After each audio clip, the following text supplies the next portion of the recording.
Like, I don't need too much. I don't want too much either. Because when I think about where I'm going after this life, once my assignment is completed, look at my posture. Like, come on now. The heart posture is there, but the physical posture needs some work.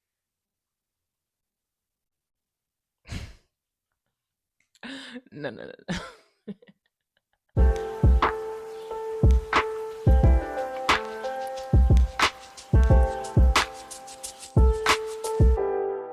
Hey guys, I'm Jenny, and I started this channel just to kind of have a platform and a space where I could build on some skills, honestly. I am chronically introverted, but I present as extroverted sometimes. But when it comes to kind of just expressing my thoughts, feelings, opinions, I definitely like to keep them internalized in a sense. And I really crave feedback, strangely, as well.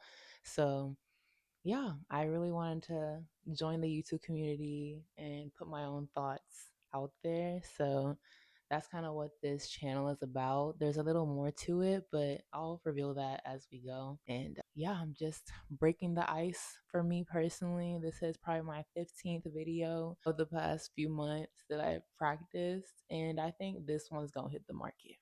Yeah. Yeah. So let's see. I have some notes. We'll see if I'm going to go through all of them. Probably not. But I did want to touch on being on the verge of turning 25.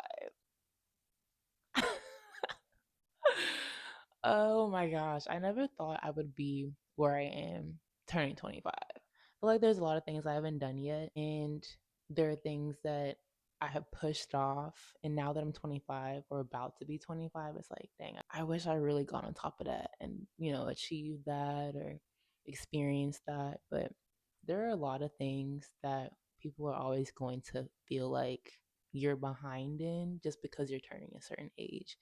And I really want to kind of come away from that narrative and that way of thinking.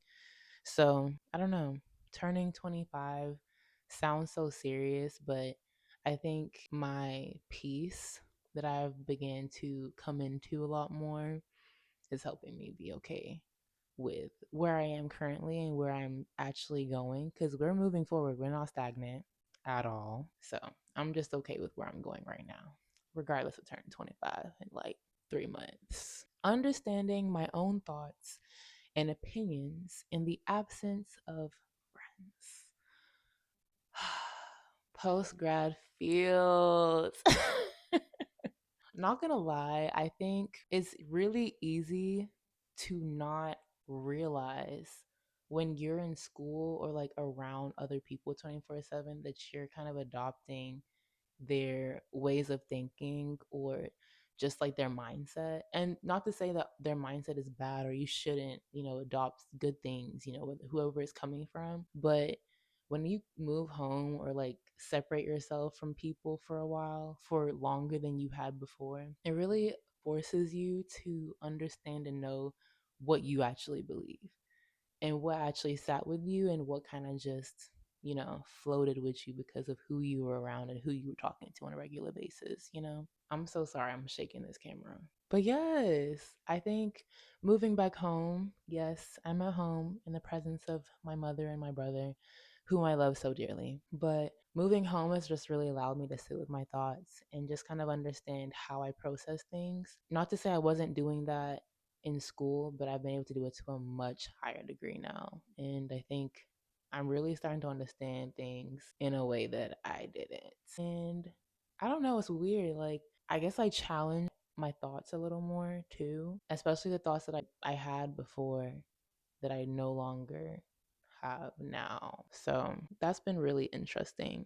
Yeah, this goes for, classmates, goes for my friends, teammates, even like coworkers too, because I worked in college as well. But once you isolate yourself, it's really interesting. And if you allow yourself to really, wrestle with your thoughts and challenge why you think a certain way, really opens your mind up for more.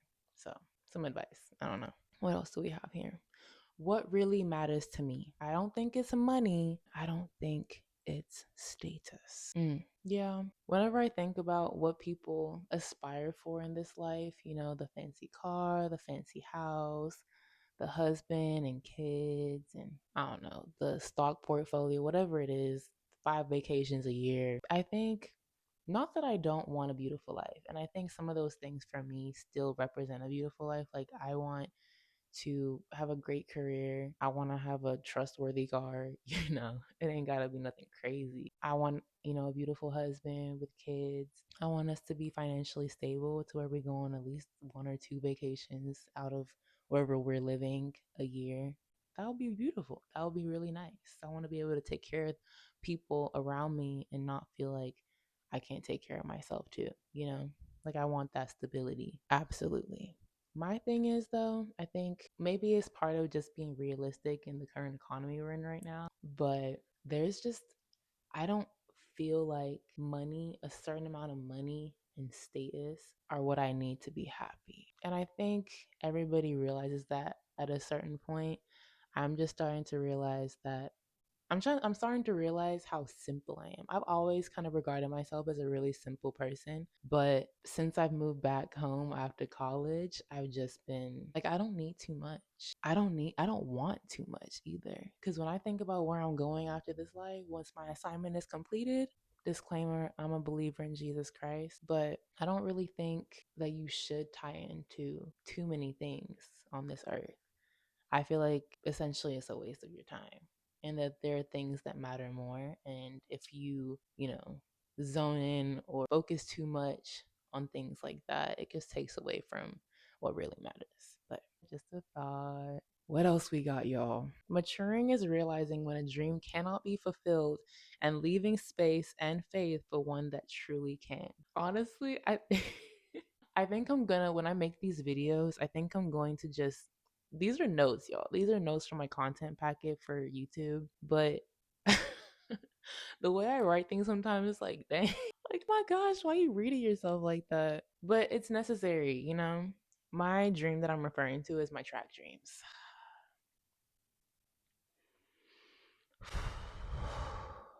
Sorry, touchy subject. But yeah, I think people are gonna have their own opinions, and that's fine. This is my life though.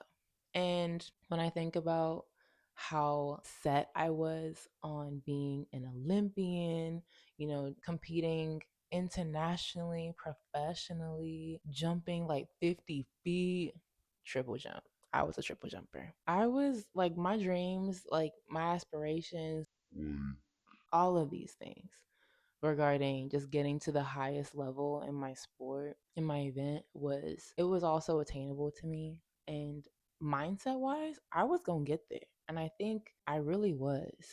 But the cards that you're dealt with is always what's really going to determine what's realistic, right? And after I finished my last year of college, I did a 1 year of independent slash professional training, I guess you could say, and some competitions. And it was hard.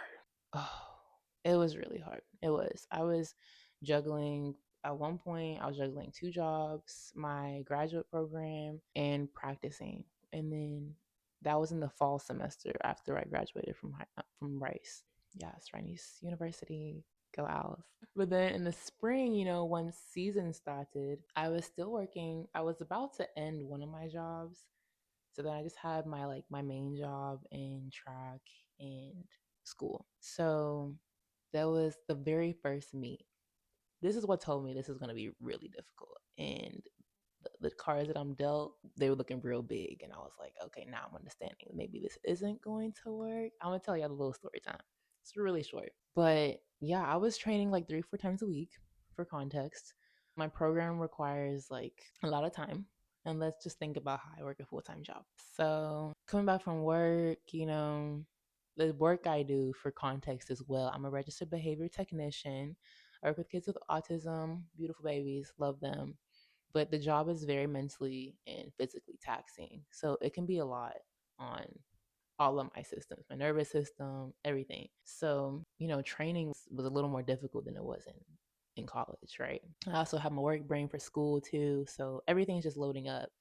So the meet that I went to, the first meet of my independent season, it didn't go too bad. I came out like no pain, and that was great. So yeah, I finished the meet and I come back home and I crashed. Like I fell asleep. Like I think I got some food in me, but as soon as I took my shower, I was crashed out. It was probably, I think it was a Saturday meet. That following Sunday, I was sick. Probably the sickest I've ever been to date. Probably the sickest I've been since I got COVID back in 21. It's the sickest I had been. I was bedridden, couldn't get out of my bed. I don't know what I had. I could have gotten COVID again. I could have had the flu. I could have had a combination. I couldn't go to work. I couldn't train. I didn't do my program that week. Essentially, my body just crashed essentially after that meet, and it was too much for it to handle. It couldn't handle all of that stress from school, from work, from training. It was a lot.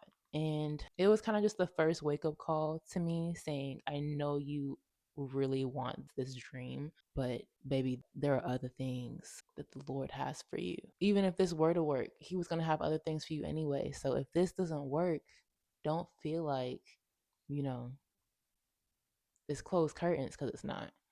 And I was pushing that, that mindset, that thought in my head all season long. And there were just little, ideas and just like pushes that I would see, that I would hear from people, that it was kind of just telling me it may not work. And I really wanted it to work. I would get so upset hearing people, like my mom would tell me, like, it's okay if it doesn't work, you tried. I'm like, wait, like I have not really tried yet. Like I just need to, get into this new position, because I was trying to get a role that was in my field for what I'm studying, which is clinical research management. But that didn't happen either.